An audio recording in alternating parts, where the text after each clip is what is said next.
சமுதாய மக்களுடன் சேர சேர அவனுக்கு எவ்வளவு நன்மைகள் அதிகமாக கிடைக்கின்றன என்பதை பெருமானார் ஸல்லல்லாஹு அலைஹி வஸல்லம் அவர்கள் இப்படி சொல்லி காட்டினார்கள்.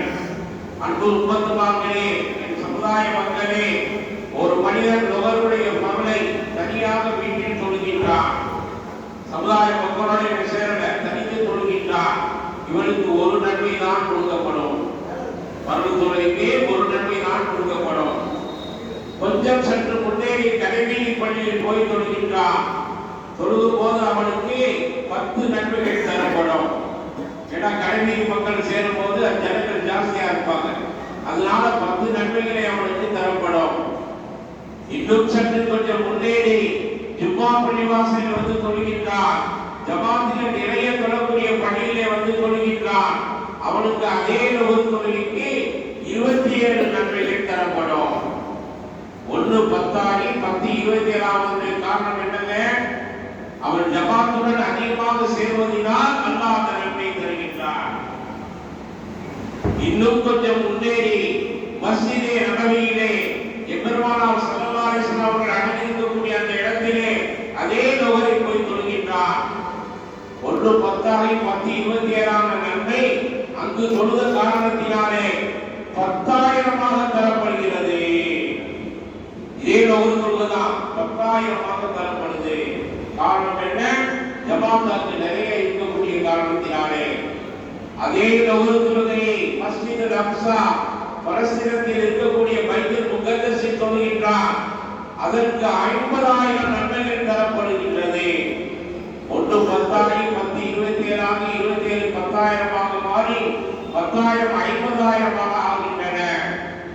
கடைசியாக பெருமானார் ஸல்லல்லாஹு அலைஹி வஸல்லம் அவர்கள் சொன்னார்கள், அதே நுகர் தொழுகை மக்காவில் இருக்கக்கூடிய பைத்துல்லாஹ்விலே தொழுவானேயானால் அவனுக்கு 1,00,000 நன்மைகள் தரப்படுகின்றது என்பதாக சொன்னார்.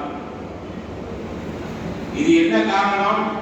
ஜமாத் அதிகமாக சேர சேர இவன் உறவாடும் போது, அதிகமான ஜமாத்துடன் இவன் தொழும் போது, ஒரு நன்மையாக இருந்த அதே நுகர் தொழுகை 10 நன்மையாக இருந்த அதே நுகர் தொழுகை, புரியுதுங்களா? 10,000ஆக இருந்த அதே பரல் தொழுகை 1,00,000 நன்மைக்கு தான் கிடைக்கின்றது என்று சொன்னால் இது யாருடைய வேலை? அல்லாஹ்வுடைய கணிப்பு. ஜமாத்துடன் சேரும் போது அல்லாஹ் தஆலா அதிகமான நன்மைகளை தருகின்றார். அப்ப ஜமாத் என்ன பண்ணணும்? ஜமாத்தோட சேரணும். எந்த ஒரு விஷயமா இருந்தாலும் ஜமாத்தோட நம்ம சேர்ந்து பாடுபடலாம். எங்கேயோ நடக்குது நிற்கிறான், எங்கேயோ கைப்பற்றான், எங்கேயோ பிழைக்கிறான் சொல்லி இருக்கக்கூடாது. எல்லா இடத்திலும் நடக்கக்கூடிய சமுதாயத்தை நம் சமுதாயமாக கேட்க வேண்டும். பலஸ்தீனத்தை அழிக்கிறான், நாம் இங்கிருந்து துவா கேட்கிறோம். காரணம் என்ன? நம்ம சமுதாய மக்கள் அவர்கள் கொடூரப்படுத்தப்படுகின்றார்கள், கடுமைப்படுத்தப்படுகின்றார்கள் என்று நினைத்து நாம் என்ன பண்றோம்? இங்கிருந்து நாம துவா செய்கிறோம். ஆக ஒரு மனிதன் ஜமாத்துடன் சேர்ந்து இருப்பதை தான் அல்லாஹ் விரும்புகின்றானே தவிர தனியாக இருப்பதை விரும்புவதில்லை. ஜமாத்துடன் சேர்ந்துதான் இக்காரியத்தை நாம் செய்ய வேண்டும்.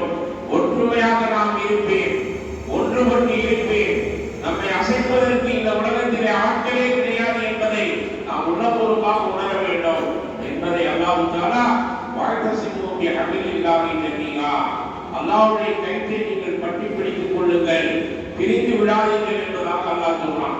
பரவாயில்ல, கொஞ்சம் பேர் இருக்கிறான், ஆளுக்கு ஒரு கட்சியா நம்ம ஆரம்பிச்சுட்டாங்க, எது ஒரு பெறாது. எல்லாரும் ஒன்றுபட்டு இருக்கும் போது அதுக்கு தனிப்பட்ட வலிமை இருக்குங்க. அங்கதானே நடக்குது, இங்கதானே நடக்குதுன்னு சொல்லி நாம சும்மா இருக்கக்கூடாது.